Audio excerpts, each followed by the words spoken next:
Hello everyone, welcome to Shri Haribha arts and commerce college. Last લેક્ચરમાં આપણે જે વાત થઈ હતી એ આપણે TYBA ઇકોનોમિક્સ પેપર નંબર 11નું પહેલું જે ચેપ્ટર છે એકમલક્ષી અર્થશાસ્ત્ર એ આપણે સ્ટાર્ટ કર્યું, જેની અંદર આપણે જોયું કે એનું ઇન્ટ્રોડક્શન જોયું, ચેપ્ટરનું ઇન્ટ્રોડક્શન જોયું. ચેપ્ટરના ઇન્ટ્રોડક્શનની અંદર જુદા જુદા જે 3 ટાઈપ્સ છે, જે વર્ગીકરણ છે એ વર્ગીકરણ જોયા. ત્યારબાદ એકમલક્ષી અર્થશાસ્ત્રની અર્થ, વ્યાખ્યા એટલે કે એની ડેફિનેશન, એનો સાદો મિનિંગ કયો એ મિનિંગ જોયો. અને હવે આપણે જે વાત કરવાની આજે જે છે એ કઈ છે તો કે એકમલક્ષી અર્થશાસ્ત્રનું સ્વરૂપ અને કાર્યક્ષેત્રની વાત આગળ આપણે કરવાની છે. તો સૌથી પહેલાં એકમલક્ષી અર્થશાસ્ત્રનું જે કાર્યક્ષેત્ર છે એનો ચાર્ટ છે. તો સૌથી પહેલાં ચાર્ટ જોઈએ. ચાર્ટની અંદર તમને અહીંયા વર્ગીકરણ કરીને બતાવેલું છે. ટોટલ આ જે વર્ગીકરણ છે, આ જે કાર્યક્ષેત્રની અંદર સમાવિષ્ટ થતી બાબત છે એના ટોટલ 3 પાર્ટ્સ છે. નંબર 1 છે સાધનોની વહેંચણીની સમસ્યા, નંબર 2 છે સાધનોની વહેંચણીની કાર્યક્ષમતા અને નંબર 3 છે આર્થિક કલ્યાણનો સિદ્ધાંત. વહેંચણીની સમસ્યા, તમારી પાસે સાધનો જે છે, રાઈટ, અર્થશાસ્ત્ર શું શીખવે છે તમને તો કે સાધનોની વહેંચણી કઈ રીતે કરવી અને જેનાથી તમે મેક્સિમમ બેનિફિટ મેળવી શકો, રાઈટ, એને શું કહેવામાં આવે છે? અર્થશાસ્ત્ર કહેવામાં આવે છે. તો તમારી પાસે જે રિસોર્સિસ છે, જે સોર્સિસ અવેલેબલ છે એની તો પહેલાં વહેંચણી કરવી પડે. તો સૌથી પહેલાં શું છે? વહેંચણી કઈ રીતે? એના 2 ટાઈપ છે. વહેંચણીની સમસ્યામાં પણ 2 ટાઈપ છે. નંબર 1 વસ્તુની કિંમત નિર્ધારણ અને નંબર 2 સાધન કિંમત નિર્ધારણ સિદ્ધાંત એટલે કે વહેંચણીનો સિદ્ધાંત. વસ્તુની કિંમત ડિસાઇડ કરવામાં પાછા 2 ટાઈપ્સ છે. એક તો નંબર 1 માંગનો સિદ્ધાંત અને નંબર 2 ઉત્પાદન ખર્ચનો સિદ્ધાંત. જ્યારે સાધન કિંમતની વાત કરીએ ત્યારે મૂડીને શું મળે છે? વ્યાજ મળે છે. જમીનને શું મળે છે? ભાડું મળે છે, બરાબર. ઉત્પાદકને શું મળે છે? નફો મળે છે. અને શ્રમિકને શું મળે છે? વેતન મળે છે. તો એને રિલેટેડ પોઈન્ટ પણ આમાં આગળ ડિસ્કસ થશું. સેકન્ડ વન જે છે શું છે તો કે સાધનોની વહેંચણીની ક્ષમતા. સાધનોની વહેંચણી જે છે, તમે સાધનોની વહેંચણી કરો તો પણ એનો પછી જે બેસ્ટ રીતે યુટિલાઇઝ થયું છે કે કેમ એ પણ જોવું પડશે, રાઈટ. તો સાધનોની જે વહેંચણી છે એની કાર્યક્ષમતા કોના ઉપર ડિપેન્ડેન્ટ છે? ઉત્પાદનની કાર્યક્ષમતા, ઉપભોક્તા કાર્યક્ષમતા અને ફાળવણી વિષયક કાર્યક્ષમતા. અને થર્ડ એન્ડ લાસ્ટ, તમે સમાજમાં રહો છો, સમાજ માટે કરો છો, માટે આર્થિક કલ્યાણનો સિદ્ધાંત. તો આ જસ્ટ ચાર્ટ છે, પહેલાં તમારા નોલેજ માટે. હવે આ ચાર્ટની એક પછી એક ડિટેલ આગળ મેળવીએ. એમ થાય કાર્યક્ષેત્ર એમ કેમ કહેવામાં આવ્યું છે તો આપણને ખબર છે, કંઈ પણ વસ્તુ હોય, કંઈ બી વિષય હોય, એ વિષયની અમુક નિશ્ચિત મર્યાદા હોય છે, બરાબર. એ વિષયની અંદર જ તમારે કામ કરવાનું હોય છે. એટલે કે એક વર્તુળમાં શું કરવામાં આવે છે? એ બાંધી દેવામાં આવે છે. તો સેમ એવું એકમલક્ષી અર્થશાસ્ત્રને પણ એક વર્તુળમાં બાંધી દીધું છે. એ વર્તુળ એટલે અહીંયા શું થયું? એનું કાર્યક્ષેત્ર. આ વર્તુળની અંદર રહીને જ કામ કરવાનું, આનાથી બહાર જવાનું નહીં. તો એ શું બન્યું? એનું કાર્યક્ષેત્ર. સેમ એના જેવું જ એકમલક્ષી અર્થશાસ્ત્રનું કાર્ય છે એટલે શું? કાર્યક્ષેત્ર એટલે શું તો કે એકમલક્ષી અર્થશાસ્ત્રનું વિષય વસ્તુ. આ વિષય વસ્તુનો અભ્યાસ કરવામાં આવે છે, જેને એને શું કહેવામાં આવે છે? એનું કાર્યક્ષેત્ર. પ્રોફેસર એકલે છે એણે એવું કીધું છે, એમણે એવું કીધું છે કે એકમલક્ષી અર્થશાસ્ત્ર ઉપર એણે પ્રકાશ ફેંકતા એવું કીધું કે કિંમત અને મૂલ્ય સિદ્ધાંત, પરિવાર, પેઢી તેમજ ઉદ્યોગોનો સિદ્ધાંત, મહત્તમ ઉત્પાદન અને કલ્યાણનો સિદ્ધાંત, એકમલક્ષી અર્થશાસ્ત્રના અધ્યયનની વિવિધ સામગ્રીઓ છે. અધ્યયન એટલે અહીંયા શું થશે? વિશ્લેષણ કરવું. એ વિશ્લેષણ એ અધ્યયન આપણે અહીંયા જ કરશું એટલે એનું શું બન્યું? કાર્યક્ષેત્ર. આ ચાર્ટ છે, આ ચાર્ટ તમે લોકો લખી લેજો. પહેલા તો ચાર્ટને બેઝિક વર્ડમાં સમજીએ તો કે અર્થશાસ્ત્રના એટલે કે એકમલક્ષી અર્થશાસ્ત્રના કાર્યક્ષેત્રને 3 ભાગમાં અહીંયા વિભાજન કરવામાં આવ્યું છે. નંબર 1 સાધનોની વહેંચણીની સમસ્યા. હવે આપણને ખ્યાલ છે, આપણી પાસે જે સાધનો છે, વહેંચણીની સમસ્યા પહેલા તો કેમ ઉદ્ભવી, અહીંયા ડિટેલ જયારે પોઈન્ટ કરશું ત્યારે આપણે શીખી લેશું, બરાબર. ત્યારે હું તમને સમજાવી દઈશ. સૌથી પહેલા 3 પાર્ટમાં એને ડિવાઈડ કર્યું છે. નંબર 1 વહેંચણીની સમસ્યા, નંબર 2 વહેંચણીની કર્યા પછી એની કાર્યક્ષમતા અને નંબર 3 આર્થિક કલ્યાણનો સિદ્ધાંત. આપણી પાસે જે સાધનો છે એને તો પહેલા તો કઈ જગ્યાએ વહેંચવા, એ શું બન્યું? શેમાં આવશે? વહેંચણીની સમસ્યામાં. વહેંચ્યા પછી હકીકતમાં એની જેટલી કાર્યક્ષમતા હતી એ પ્રમાણેનો ઉપયોગ કરવામાં આવ્યો છે કે કેમ એ જોવાનું રહેશે કાર્યક્ષમતાની અંદર. અને થર્ડ વન પોઈન્ટ આપણો બન્યો આર્થિક કલ્યાણનો સિદ્ધાંત. આનાથી આપણને આર્થિક કલ્યાણ કેટલું થયું એ જોવાનું, આ બંનેથી આપણને આર્થિક કલ્યાણ કેટલું થયું એ જોવાનું કામ રહેશે પોઈન્ટ નંબર 3 માં. વહેંચણીની સમસ્યાને ફરીવાર બે વિભાગ કરવામાં આવ્યા છે. નંબર 1 વસ્તુની કિંમત નિર્ધારણ અને સેકન્ડ વન છે સાધન કિંમત નિર્ધારણ. આપણને ખબર છે કંઈ પણ હોય એની વસ્તુને તો આપણે પેલા તો કિંમત નક્કી કરવી પડે અને કિંમતનો આધાર શેના ઉપર હોય છે? માંગ ઉપર અને ઉત્પાદન ખર્ચ ઉપર. માંગ કેટલી છે અને ઉત્પાદન ખર્ચ કેટલું છે એના આધારે તમે કોઈ પણ વસ્તુની કિંમત નક્કી કરી શકો છો. સેકન્ડ વન પોઈન્ટ કીધો છે અહીંયા સાધન કિંમત નિર્ધારણ સિદ્ધાંત, જેને તમે વહેંચણીના સિદ્ધાંત તરીકે પણ ઓળખી શકો છો. ઇટ મીન્સ ભાડું, વેતન, વ્યાજ, નફો, આપણા જે 4 સાધનો છે, જમીન, મૂડી, શ્રમ, નિયોજક, જે ઉત્પાદનના આપણા 4 સાધનો છે, એ 4 સાધનને યોગ્ય પ્રમાણમાં વળતર મળે છે કે કેમ એ જોવાનું કામ રહેશે સાધન કિંમત નિર્ધારણ સિદ્ધાંતની અંદર. હવે એની કાર્યક્ષમતા જોઈએ તો કે હરેક વસ્તુની કાર્યક્ષમતા હોય છે. કાર્યક્ષમતા પ્રમાણે હકીકતમાં થયું કે નહીં, ટીવાયમાં મને 80% જોઈએ છે તો એ મેં નક્કી તો કરી લીધું, પણ હકીકતમાં 80 લાવવાની મારામાં કાર્યક્ષમતા છે કે નથી, રાઈટ? એ જોવાનું કામ, એટલે આપણું ઈ શું બન્યું? કાર્યક્ષમતા. બરાબર, સોરી, કાર્યક્ષેત્ર. હવે સાધનોની કાર્યક્ષમતા તમે કઈ રીતના તપાસ કરશો? તો કે નંબર 1 ઉત્પાદન કાર્યક્ષમતા, નંબર 2 ઉપભોક્તા કાર્યક્ષમતા અને નંબર 3 ફાળવણી વિષયક કાર્યક્ષમતા. આ હવે બધી જ વસ્તુઓ જે છે એને ડિટેલમાં 1 by 1 જોઈએ. તો સૌથી પહેલા અહીંયા નંબર 1 આપણને એવું કીધું છે સાધનોની વહેંચણીની સમસ્યા. શું કામ સાધનોની વહેંચણીની સમસ્યા ઉદ્ભવી? કારણ કે આપણને ખબર છે અર્થશાસ્ત્ર એ કેવા પ્રકારનું શાસ્ત્ર છે? અછતયુક્ત શાસ્ત્ર છે, અથવા તો એને અછતવાળું શાસ્ત્ર પણ કહેવામાં આવે છે. બરાબર ને? શું કામ અછત છે? તો કે આપણી જે જરૂરિયાત છે એ અગણિત છે, જેનો ક્યારેય અંત આવવાનો નથી.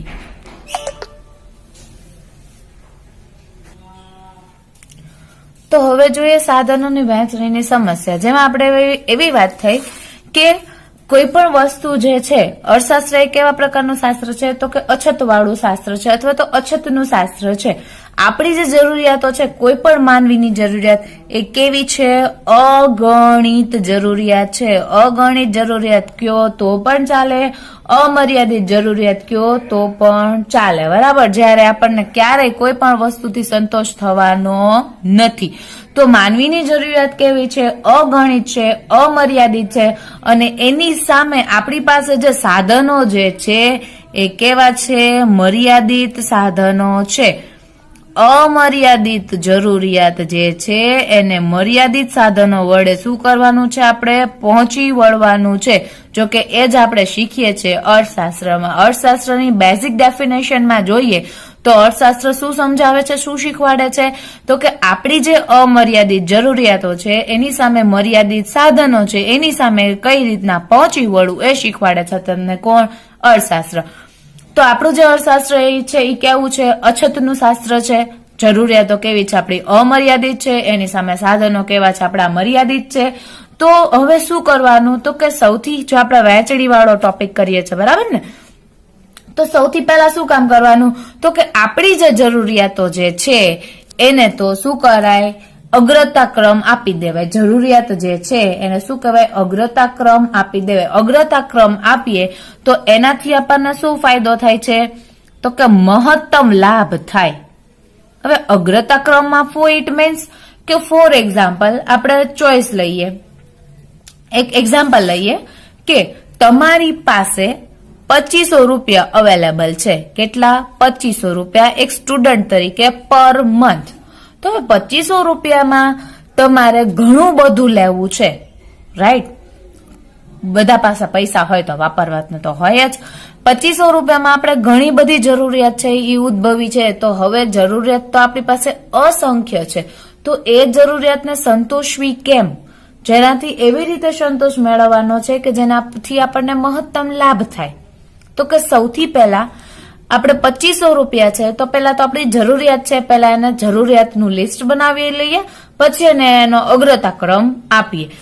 તો કે પહેલા તો એક સ્ટુડન્ટ તરીકે તમે છો તો આપણે શું લેવું પડે? બુક લેવી પડે, ફી ભરવી પડે ને. પછી બહારગામથી આવતા હોય તો આપણે ભાડું થાય, રાઈટ? થાય કે ન થાય? ગામના હોઈએ એટલે કે પ્રોપર હોય તો શું થશે? પેટ્રોલના કે રિક્ષા ભાડું કે જે બી કંઈ હોય એ થશે. પછી તમને કોલેજમાંથી કોઈ ટ્રીપ અરેન્જ થાય, એટલે કે પ્રવાસ થાય, 1 દિવસનો પ્રવાસ થાય, તો ત્યાં પ્રવાસમાં જવું હોય કે ન જવું હોય, તો હવે હજી આ લિસ્ટ ને લાંબુ થશે, પણ આપણે અત્યારે નહીં કરી શકીએ. શું કામ નહીં કરી શકીએ? કેમ કે આપણી પાસે કેટલા જ રૂપિયા છે? ફક્ત 2500 રૂપિયા છે. હવે 2500 રૂપિયાને આ 4 જગ્યાએ એવી રીતે વાપરવાના કે જેથી આપણને મહત્તમ લાભ પ્રાપ્ત થાય. સમજાય છે? મહત્તમ લાભ પ્રાપ્ત કરો તો સૌથી પહેલા આપણી પ્રાયોરિટી બુકની હોય કે પહેલા ફીની હોય કે પહેલા ભાડું આપવાનું કે પહેલા પ્રવાસના આપવાના? તો કે નંબર 1 જો જોઈએ, ફી ભરશો તો કોલેજ જઈ શકો, તો નંબર 1 જરૂરિયાતને અગ્રતા ક્રમ આપો તો ફી થશે. Second one, think as a student, college આવવા જવા માટે ભાડું જોશે ને ત્યારે કોલેજ જઈ શકશો. પછી શું રહેશે? બુક. અને પછી શું રહેશે? પ્રવાસ ઓપ્શન છે, પૈસા બચે તો પ્રવાસમાં જવાય, અધરવાઇઝ જવાય નહીં. રાઈટ? સમજી ગયા ને? અને હજુ કરવું હોય તો થાય. ઇનકેસ તમે ફર્સ્ટ આવ્યા અને ફ્રેન્ડ પાર્ટી માંગે તો પણ પહેલા પાર્ટીને પ્રાયોરિટી અપાય કે પહેલા ફીને પ્રાયોરિટી અપાય? કોને પ્રાયોરિટી આપશો? તો કે પહેલા ફીને પ્રાયોરિટી આપશો. જેમ અહીંયા તમે જરૂરિયાતને અગ્રતા ક્રમ આપશો, તો જરૂરિયાતને અગ્રતા ક્રમ એવી રીતે આપવાનો કે જેનાથી તમને શું થશે? મહત્તમ લાભ પ્રાપ્ત થવો જોઈએ. બરાબર? તો બસ આ જ જે છે એ શું છે? આખા જગતની અથવા તો આર્થિક જગત જે છે એની પાયાની સમસ્યા છે. કઈ સમસ્યા છે? તો કે આપણી જરૂરિયાતો અમર્યાદિત છે, સાધનો મર્યાદિત છે. હવે અમર્યાદિત જરૂરિયાતને મર્યાદિત સાધનો સાથે એમ કે મેળ પાડવાનો છે કે જેનાથી આપણને શું પ્રાપ્ત થવું જોઈએ? મહત્તમ લાભ અથવા તો મહત્તમ સંતોષ.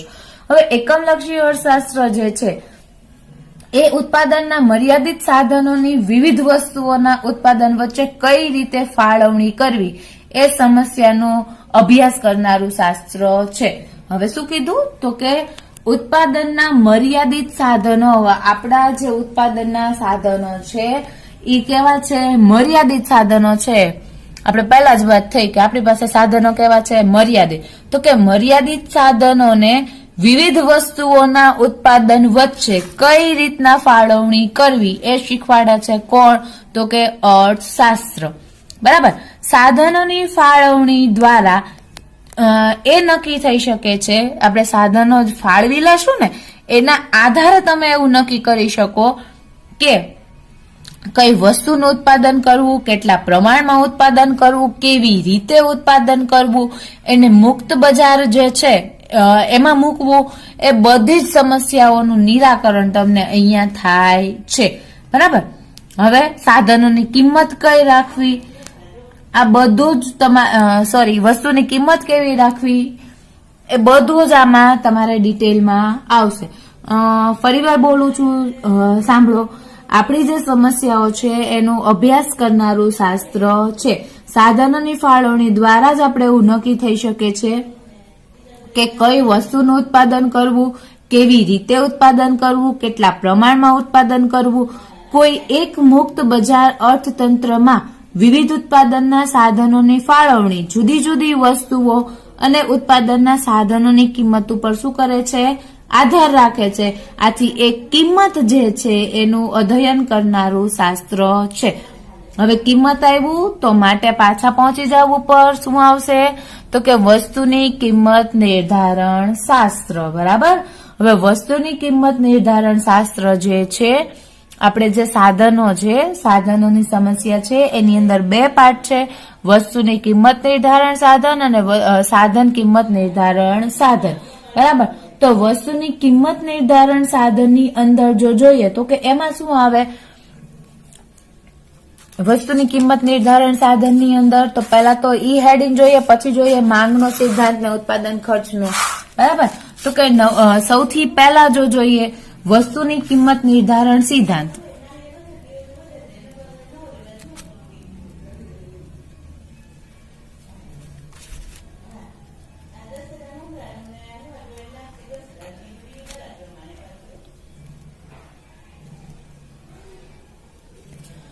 વસ્તુની કિંમત નિર્ધારણ સિદ્ધાંત દ્વારા આપણને એ ખબર પડે છે કે ચોખા, ચા, ખાંડ, દૂધ, ઘી છે એ બધી જ વસ્તુઓ છે, એવી હજારો વસ્તુઓ છે, એની સાપેક્ષ કિંમતો કેવી રીતે નક્કી થાય છે? આ વસ્તુ કિંમત નિર્ધારણ સિદ્ધાંતમાં આપણે 2 પાર્ટ શીખવાના છે. વસ્તુઓની માંગનો સિદ્ધાંત અને સેકન્ડ વન કયો છે? ઉત્પાદન ખર્ચનો સિદ્ધાંત. આ 2 વસ્તુનો સમાવેશ થાય છે. વસ્તુની કિંમત સિદ્ધાંતનું નિર્ધારણ કરવામાં માંગનો સિદ્ધાંત અને ઉત્પાદન ખર્ચનો પુરવઠાનો સિદ્ધાંત શું છે? ભાગ ભજવે છે. જુઓ અહીંયા ફરીવાર જોઈએ તો કે પહેલા તો આપણી પાસે જે સાધનો છે એ સાધનોને શું કરવા પડે છે? વેચવા પડે છે. બરાબર, જે બી કઈ સાધનો છે. હવે સાધનોને વેચશો કેવી રીતના? તો કે સાધનોને એવી રીતે વેચવા કે જેનાથી આપણને શું પ્રાપ્ત થશે? મહત્તમ સંતોષ પ્રાપ્ત થશે. બરાબર, મહત્તમ સંતોષ પ્રાપ્ત ક્યારે થાય? તો કે આપણી બધી જરૂરિયાતો છે એને સંતોષાઈ જાય ત્યારે. હવે બધી જરૂરિયાત ક્યારે સંતોષાઈ જાય? કે જ્યારે તમે જરૂરિયાતને અગ્રતા ક્રમ આપો ત્યારે, કે જે જરૂરિયાત પહેલા સંતોષવાની છે ને પહેલા સંતોષવાની, જે એવી પછી સંતોષાય એવી જરૂરિયાત છે એને પછી સંતોષો. બરાબર, તો એ શું થયું? સાધનોની વહેંચણીની ફાળવણી. હવે સાધનોની વહેંચણી ફાળવણીની અંદર આપણે 2 પાર્ટ જોઈએ. વસ્તુની કિંમત નિર્ધારણ સિદ્ધાંત. હવે વસ્તુની કિંમત એટલે શું? તો કે વસ્તુની કિંમત નક્કી કરવી. બરાબર, તો એ શું થયું? કિંમત નિર્ધારણ સિદ્ધાંત. હવે એ કિંમત નિર્ધારણ સિદ્ધાંતની અંદર 2 ભાગ ભજવે છે. નંબર 1 કોણ છે? માંગનો સિદ્ધાંત. અને નંબર 2 કોણ છે? ઉત્પાદન ખર્ચનો સિદ્ધાંત. વસ્તુની કિંમત નક્કી કરવા માટે સૌથી પહેલા તમારે શું જોશે? વસ્તુની માંગ કેવી છે? માંગ પ્લસ ઉત્પાદન ખર્ચ. આના માટેનું એક એક્ઝામ્પલ લઈએ. કોઈ પણ વસ્તુની કિંમત નક્કી કરતા પહેલા સૌથી પહેલા તમારું કામ રહેશે અને માંગ જોવાની, અને પછી ત્યારબાદ શું રહેશે? એનો ઉત્પાદન ખર્ચ જોવાનો. હવે માંગમાં તમે હાલના જે અત્યારે તમારા કસ્ટમર હોય, એટલે કે હાલના જે ગ્રાહકો હોય એ અને ભાવિ ગ્રાહકો હોય એ બંનેની માંગ. હવે અહીંયા એવું થાય કે કિંમત અને માંગ સાથે શું રિલેશન છે? આપણને ખબર છે કે જેમ જેમ વસ્તુની માંગ જે છે એ વધારે હોય એમ એની કિંમત કેવી હશે? ઓછી હશે. શું કામ એ કિંમત ઓછી હશે? કારણ કે જે તમારો ઉત્પાદન ખર્ચ છે એ વધારે એકમો વચ્ચે ફળવાઈ જાય, એટલે કે વહેંચાઈ જાય, તો એ વધારે એકમો વચ્ચે વહેંચાય છે, માટેની કિંમત કેવી આવે છે? નીચે આવે છે. તો કિંમત નક્કી કરવામાં આ 2 પરિબળો મહત્વના છે. હવે માંગ, સૌથી પહેલા કામ શું રહેશે તમારું? માંગ જોવાનું, અને ત્યારબાદનું કામ શું રહેશે? ઉત્પાદન ખર્ચ. ઉત્પાદન ખર્ચની અંદર કાચો માલ, તૈયાર માલ, કાચા માલ ઉપર જે કંઈ ખર્ચ થાય છે એને રાખવો ક્યાં, લાવવો કઈ રીતે, એ વીજળી, મજૂરી, આ બધી જ વસ્તુ જે છે એ ઉત્પાદન ખર્ચની અંદર આવી જાય. ઇન શોર્ટમાં ઉત્પાદન ખર્ચ એટલે વસ્તુનું એકમ તૈયાર કરવા માટે થતું ખર્ચ. કોઈ પણ વસ્તુની કિંમત નક્કી કરવા માટે આ 2 વસ્તુ જવાબદાર છે, વસ્તુની માંગ અને ઉત્પાદન ખર્ચ. આપણે વાત થઈ એમ ઉત્પાદન ખર્ચની અંદર બધી જ વસ્તુઓ આવી જાય, કે કોઈ પણ એક એકમને ઉત્પાદન કરવા માટે જે બી કંઈ ખર્ચ થાય છે એ બધું આની અંદર સમાવેશ થઈ જાય. તો વસ્તુની કિંમતમાં આ 2 વસ્તુ જે છે એ શું કરે છે? અગત્યનો ભાગ ભજવે છે. હવે સેકન્ડ વન થિંક જે આપણી પાસે છે એ કઈ છે? તો કે સાધન કિંમત નિર્ધારણ સિદ્ધાંત, જેને તમે શું કહો છો? વહેંચણીનો સિદ્ધાંત, જેની અંદર જમીન, મૂડી, શ્રમ, નિયોજકને જે બી કંઈ મળે છે એ યોગ્ય મળે છે કે કેમ એ જોવાનું કામ રહેશે. તો હવે જોઈએ ભાડું, વેતન, વ્યાજ, નફો એ શું છે? હવે જોઈએ સેકન્ડ વન પોઈન્ટ જે છે સાધન કિંમત નિર્ધારણ સિદ્ધાંત. સાધન કિંમત નિર્ધારણ સિદ્ધાંત એટલે આપણે પહેલા જ વાત થઈ જે આપણા 4 ઉત્પાદનના સાધનો છે એ ક્યાં 4 સાધનો છે? જમીન, મૂડી, શ્રમ, નિયોજક. બરાબર, તો જમીન, મૂડી, શ્રમ, નિયોજક એટલે તો કે એમાં શું કરવાનું હોય? તો કે આ જે 4 સાધનો છે એની કિંમત કઈ રીતે નક્કી થાય છે એના માટે આ જુદા જુદા 4 સિદ્ધાંતો આપણી પાસે અવેલેબલ છે. જમીનને જે કઈ મળતું વળતર છે, જમીનને શું મળે છે? તો કે ભાડું મળે છે. એ કોણ આપણને સમજાવે છે? તો કે ભાડાનો સિદ્ધાંત સમજાવે છે. શ્રમ છે એને શું મળે છે? તો કે વેતન મળે છે. તો એ કોણ આપણને સમજાવે છે? તો કે વેતનનો સિદ્ધાંત સમજાવે. મૂડી જે છે આપણી પાસે અવેલેબલ એનું જે વળતર છે એ કોણ સમજાવે છે? વ્યાજનો સિદ્ધાંત સમજાવે છે. અને લાસ્ટ વન નિયોજકને જે કઈ નફો મળે છે એ કોણ? નિયોજકને મળતું વળતર છે એને શું કહો છો તમે? નફો. તો નિયોજકને જે કઈ નફો મળે એ નિયોજકને મળતો નફો છે એ કોણ શીખવાડે છે? નફાનો સિદ્ધાંત. ઇટ મીન્સ જમીન, મૂડી, શ્રમ, નિયોજક આપણી પાસે જે 4 સાધનો છે એને રિલેટેડ ભાડું, વ્યાજ, વેતન, નફો જે છે એ જે પોતપોતાના સિદ્ધાંતો છે એ આપણને સમજાવે છે. એ જે તે સિદ્ધાંત જે તે વસ્તુનો અભ્યાસ કરે છે. એ કઈ રીતના નક્કી થાય, એ કેવી રીતે થાય, એ શું કરે છે? જે તે સિદ્ધાંત સમજાવે છે. બરાબર. તો આ સિદ્ધાંત જે છે એ એકમલક્ષી અર્થશાસ્ત્રની 2 પેટા શાખાઓ છે જેનો અભ્યાસ કરવામાં આવે છે. શેમાં? તો કે સાધન કિંમત નિર્ધારણ સિદ્ધાંત. સાધન કિંમત નિર્ધારણ સિદ્ધાંતની અંદર શું શીખો છો તમે? તો કે જમીન, મૂડી, શ્રમ, નિયોજકને અનુક્રમે મળતું ભાડું, વ્યાજ, વેતન, નફો જે છે એ કઈ રીતના મળે છે એ જે તે આ 4 સિદ્ધાંતો સમજાવે છે. જમીનને ભાડાનો સિદ્ધાંત સમજાવે, શ્રમને વેતનનો સિદ્ધાંત સમજાવે, મૂડીને મળતું વળતર છે વ્યાજનો સિદ્ધાંત સમજાવે, નિયોજકને મળતું વળતર છે એ નફાનો સિદ્ધાંત સમજાવે છે. બરાબર. પહેલા નંબરમાં શું કર્યું? વસ્તુની કિંમત શેના આધારે નક્કી કરી? તો કે માંગ અને ઉત્પાદન ખર્ચના આધારે નક્કી કરી. સેકન્ડ વન, તો કે આ 4 જે ઉત્પાદનના સાધનો છે એને મળતું વળતર છે જે તે 4 ઉત્પાદનના સાધનોના જે સિદ્ધાંત છે એ આપણને સમજાવે છે. આની સાથે સાથે આપણે એવું કહી શકીએ તો કે વસ્તુની કિંમત તે વસ્તુઓની માંગ અને પુરવઠાની શક્તિ પર આધાર રાખે છે. બરાબર ને? આપણી પાસે માંગ કેટલી છે અને વસ્તુનો પુરવઠો કેટલો છે એના ઉપર આધાર રાખે છે. અને માંગ ક્યાંથી મળશે? તો કે લોકો એ વસ્તુ આપણી કેટલી વાપરે છે એના ઉપર તમારે શું છે? માંગ આધારિત છે. અને પુરવઠો ક્યાંથી આવશે? તો કે પુરવઠો આપણી પાસે ઉત્પાદન કેટલું છે. બરાબર. ઉત્પાદન ખર્ચની દિશા તથા પેઢીની જે ઉદ્યોગ સાહસિકતા છે એ કેટલી છે એના ઉપર આધાર રાખે છે. આમ માંગનો સિદ્ધાંત અને પુરવઠાનો સિદ્ધાંત એ કિંમત સિદ્ધાંતના કેવા છે? 2 પેટા પ્રકાર છે. અને જ્યારે અહીંયા ટોટલ 4. બરાબર ને? સમજાઈ ગયું? હવે નેક્સ્ટ વન આપણે જે મેઇન આપણો સેકન્ડ વન પોઈન્ટ જે છે મેઇન ટોપિક આપણો સાધનોની વહેંચણીની કાર્યક્ષમતા. પહેલા તો આપણે શું કર્યું? તો કે સાધનોની વહેંચણીની સમસ્યા ઉદ્ભવ્યા બાદ હવે સાધનો વહેંચી દીધા તો હવે એ કાર્યક્ષમ રીતે વહેંચાણા છે કે કેમ એ જોવાનું કામ ક્યાં છે? અહીંયા સાધનોની વહેંચણીની કાર્યક્ષમતામાં. બરાબર. એકમલક્ષી અર્થશાસ્ત્રમાં જુદી જુદી વસ્તુઓનું તથા સાધનોનું આપણે શું કર્યું? કિંમત નિર્ધારણ અને તથા એની કિંમતની પ્રક્રિયા દ્વારા સાધનોની ફાળવણી કરી એનું વિશ્લેષણ કર્યું. હવે એ ઉપરાંત હવે આપણે એ જોવાનું છે કે એ ફાળવણી આપણે જે કરી એ યોગ્ય રીતે થઈ છે કે કેમ. તો હવે કેમ ખબર પડશે યોગ્ય રીતે થઈ છે કે કેમ? સિમ્પલ એવા વર્ડમાં એટલું જ આપણે કહેવાનું કે જ્યારે આપણે આ જુદા જુદા સાધનોની ફાળવણી એ રીતે કરવાની હોય છે કે જેથી વ્યક્તિને કેવો સંતોષ પ્રાપ્ત થાય? મહત્તમ સંતોષ પ્રાપ્ત થાય. અને એ મહત્તમ સંતોષ જો પ્રાપ્ત થશે તો આપણે એવું કહી શકીએ કે આપણા જે સાધન આપણે જે વહેંચ્યા છે એને કાર્યક્ષમ રીતે વહેંચ્યા છે. તો એ કાર્યક્ષમતા ચકાસવા માટે આ 3 બાબતોનો સમાવેશ થાય છે જેમાં આપણે પહેલા જોયું હતું ઉત્પાદન કાર્યક્ષમતા, ઉપભોક્તા કાર્યક્ષમતા અને ફાળવણી વિષયક કાર્યક્ષમતા. તો હવે નંબર 1 પહેલા જોઈએ ઉત્પાદન કાર્યક્ષમતા. ઉત્પાદન કાર્યક્ષમતા એટલે શું થાય?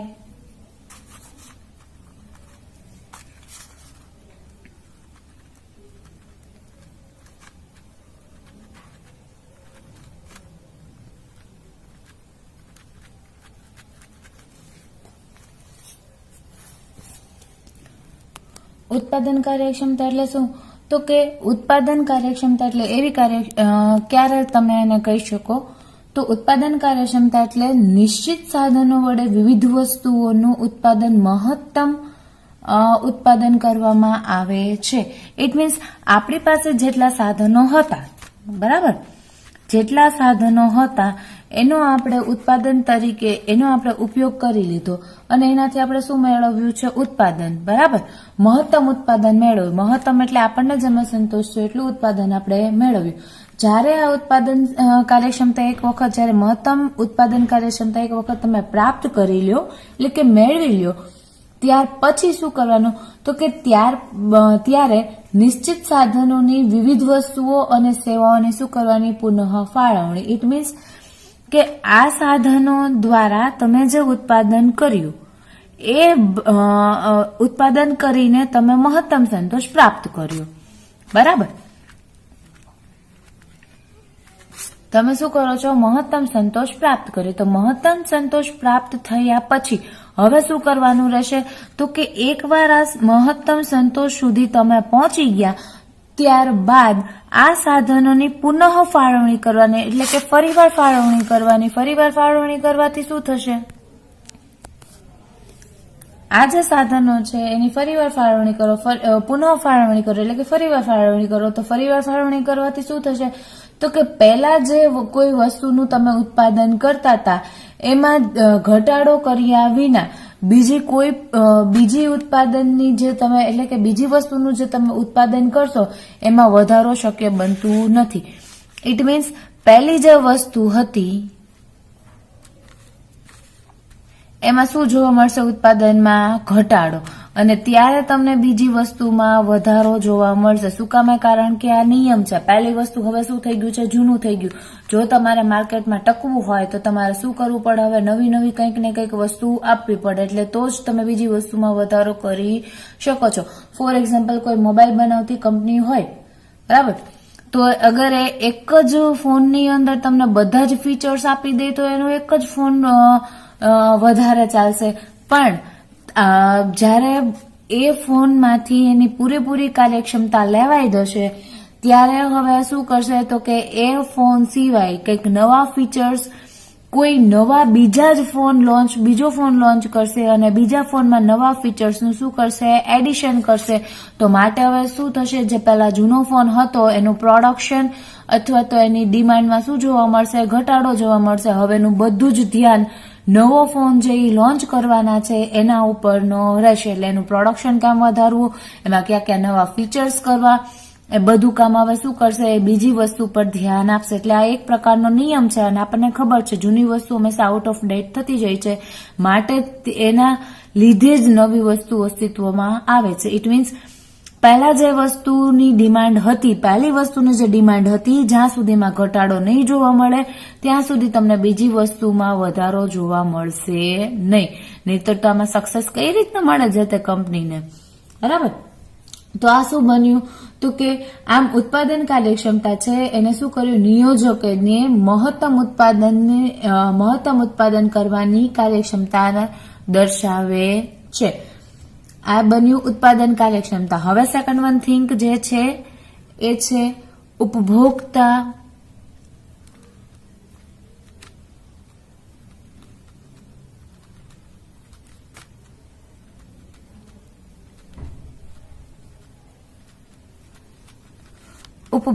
કાર્યક્ષમતા. ઉપભોક્તા એટલે જે વસ્તુનો વપરાશ કરે છે એ વ્યક્તિ, બરાબર?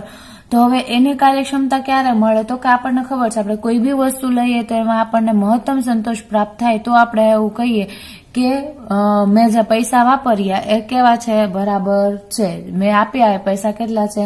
મને સંતોષ છે, રાઈટ? તો સેમ એના જેવું જ ઉપભોક્તા કાર્યક્ષમતા એટલે તો કે બધા જ ઉપભોક્તાઓમાં વસ્તુઓ અને સેવાની વહેંચણી એવી રીતે કરવી કે જેથી શું પ્રાપ્ત થાય? મહત્તમ તૃષ્ટિગુણ અથવા મહત્તમ સંતોષ, બરાબર? અથવા તો કુલ તૃષ્ટિગુણ કેવો થાય? વધારે પ્રાપ્ત થાય.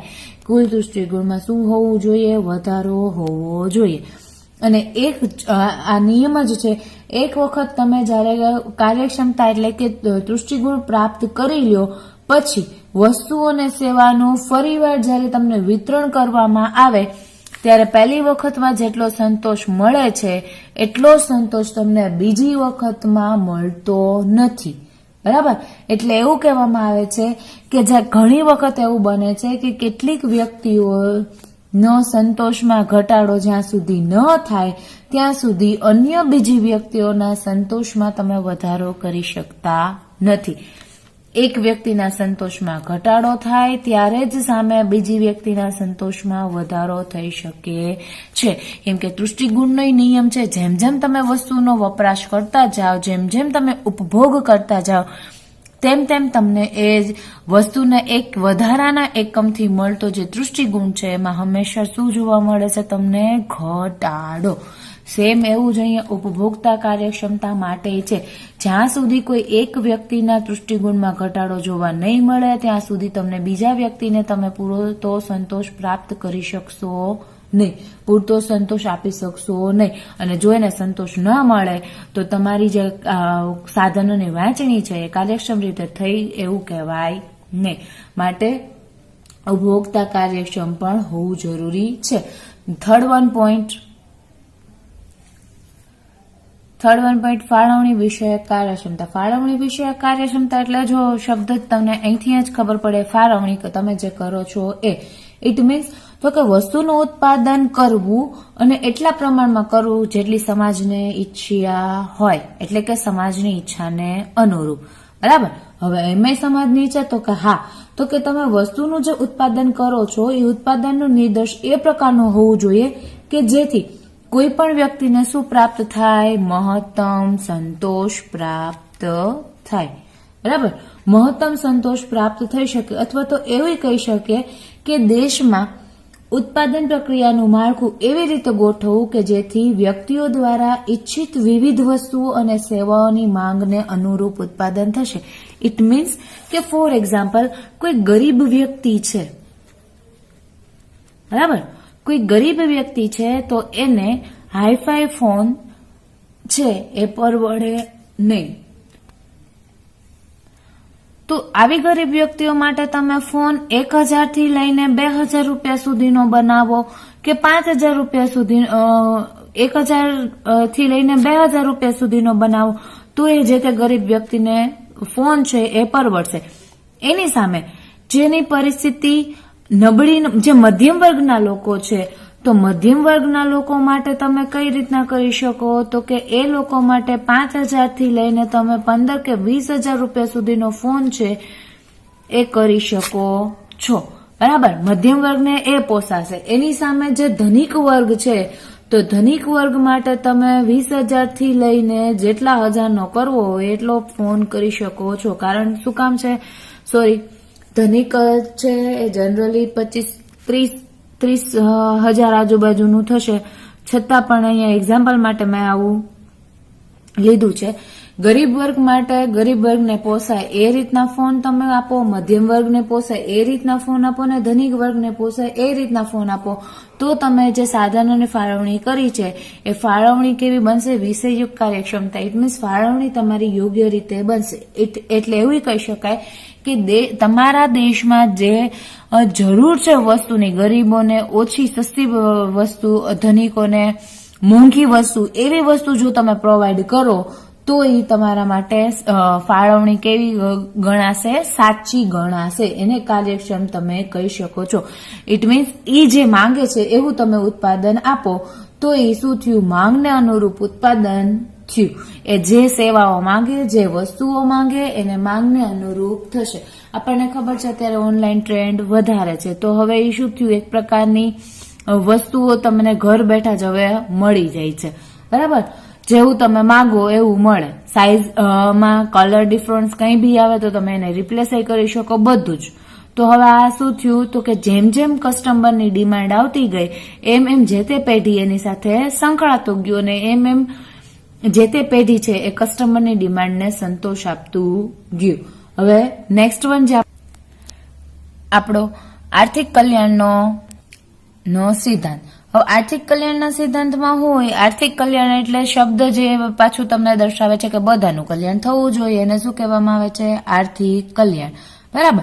તો હવે એમાં શું હોય? તો કે આપણું જે આ એકમલક્ષી અર્થશાસ્ત્ર છે એ એક વિષય વસ્તુનો શું છે? આર્થિક કલ્યાણનો સિદ્ધાંત છે. કારણ કે એમાં શું છે? તો કે આર્થિક કલ્યાણનો એ શું કરે છે? અભ્યાસ કરે છે. માટે સંભવ છે કે ઉપયોગ અને ઉત્પાદન ક્ષેત્રે કાર્યક્ષમતા પ્રાપ્ત થઈ ગઈ હોય તો પણ તે વસ્તુઓ અને સેવાઓનું ઉત્પાદન અને વિતરણ ન કરવામાં આવતું હોય તો ન કરવામાં આવ્યું હોય જેની ઈચ્છા વ્યક્તિઓ રાખતી હોય છે તેને વિષયયુક્ત ફાળવણી કાર્યક્ષમતા ન કહી શકાય. ઇટ મીન્સ મને જે વસ્તુ જોઈએ છે, જો એવી વસ્તુઓ જે તે કંપની, જે તે એકમ છે એ પ્રોવાઈડ ન કરી શકતા હોય તો એને શું કહેવાય? તો એવું કહી શકાય કે ફાળવણી જે છે એ વિષય વિષયક કાર્યક્ષમતા થઈ નથી, મને જે વસ્તુ જોઈએ છે એવી ના મળી એટલે. અથવા તો એવું કહી શકાય કે ઘણી વખત એવું બને કે કેટલીક વસ્તુઓ એવી હોય છે કે જેની ઈચ્છા વ્યક્તિઓ રાખતી હોય છે પણ એનું ઉત્પાદન થતું નથી. તો ઘણી વખત એનાથી ઉલટું હોય છે, વ્યક્તિઓ જે વસ્તુની ઈચ્છા નથી રાખતી એનું ઉત્પાદન થાય છે. હવે કોઈ ગરીબ વર્ગ છે એને 10,000 વાળો ફોન પરવડતો નથી, તો એવી વ્યક્તિઓ માટે જો તમે 5,000 વાળો કે 2,000 વાળો ફોન જો ન બનાવો તો એ શું કાંઈ કામનું નહીં. એ ગરીબ વ્યક્તિને 2 થી 5,000 નો ફોન જોઈએ છે, જ્યારે ધનિક વ્યક્તિને 2 થી 5,000 નો ફોન કશું જ દેખાતો નથી. એને 2 લાખ વાળો 50,000 વાળો ફોન જોઈએ છે, બરાબર. તો એવું કે આપણે આ બધું ઉપરથી ઇન શોર્ટ આપણે શું કહી શકીએ કે જ્યારે જુદી જુદી વસ્તુઓના ઉત્પાદનમાં સાધનોની ફાળવણી એવી રીતે કરવી કે જેથી વ્યક્તિને મહત્તમ સંતોષ પ્રાપ્ત થાય. આપણા હરેક ટોપિકમાં મેઇન આપણો એ જ છે કે કોઈ બી વ્યક્તિ જે છે એને મહત્તમ સંતોષ પ્રાપ્ત થવો જોઈએ. મહત્તમ સંતોષ પ્રાપ્ત થાય એ જ આપણા પેઢી માટે હિતકારક છે, બરાબર. એને કહેવાય આર્થિક કલ્યાણનો સિદ્ધાંત. પ્રોફેસર એપી લર્નર જે છે એ એવું કહે છે કે એકમલક્ષી અર્થશાસ્ત્રમાં આપણે એ બિનકાર્યક્ષમતા અથવા તો દુર્વ્યયથી બચવાની બાબતોનો અભ્યાસ કરીએ છીએ કે જે ઉત્પાદનની મહત્તમ કાર્યક્ષમ પદ્ધતિ સાથે સુસંગત ન થવાને કારણે ઉત્પન્ન થાય છે. ઇટ મીન્સ જે વ્યક્તિને જેવું જોઈએ છે એવું તમે ન આપો તો એને શું કરવાનું, દૂર કરી દેવાનું. એવી કાર્યક્ષમતા રાખવાની નહીં. અને કોઈ એવી કાર્યક્ષમતા રાખવાની નહીં.